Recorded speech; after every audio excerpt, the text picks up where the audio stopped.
Dress அடிக்க கடைக்குள்ளே வந்ததுலேருந்தே எனக்கு ஒரே ஒரு வேலை தாங்க. என் பொண்ணு எங்கன்னு அவளை தேடி தேடி அலையிறது தான் எனக்கு வேலை. அவள் வேணுக்குனே நான் தேடுறேனே, அவள் வேணுக்குமே ஒளிஞ்சுக்கிடுறா. என் ஃப்ரெண்டும் அவங்க தங்கச்சியும் மென்ஸ் ஷர்ட் தான் பார்க்கணும் அப்படின்னு பார்த்துக்கிட்டு இருந்தாங்க. என்கிட்ட செலக்ட் பண்ணிலாம் கேட்டாங்க. ஆனால் எனக்கு அங்கே அவங்க பக்கத்தில் கூட நிற்கிறதுக்கு நேரம் இல்லை. நான் அவன் ஓடி ஓடி அவளை பிடிச்சிட்டேன்னா நான் தூக்கிட்டு போயிடுவேன், இல்லைன்னா வீட்டுக்கு கொண்டு போயிடுவேன்ற ஒரு பயத்துலையே யாருன்னே தெரியாதவங்ககிட்டலாம் போய் ஏறிக்கிட்டு எனக்கு பாய் சொன்னிட்டு இருக்கிறா. அப்புறமா நான் வந்ததுக்கப்புறம் அவங்களுக்கு பாய் சொன்னதுக்கப்புறம் பாய் சொன்னா, மறுபடியும் அந்த அண்ணன் கூப்பிட்டப்புறம் போக மாட்டேன்ட்டா, ஓடிட்டா குடுன்னு.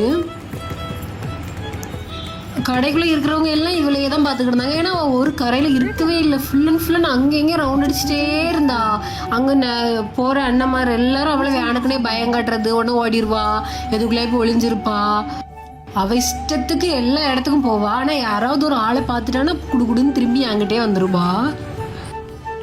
எனக்கு தான் வீட்டுக்குள்ளேயே அடைச்சி வச்ச மாதிரி இருந்துச்சு. ஆனால் அவளும் அதே தான் ஃபீல் பண்ணுவான்னு அப்போ நினைக்கல. இங்கே வந்ததுக்கப்புறம் தான் அதை நான் ஃபீல் பண்ணேன்.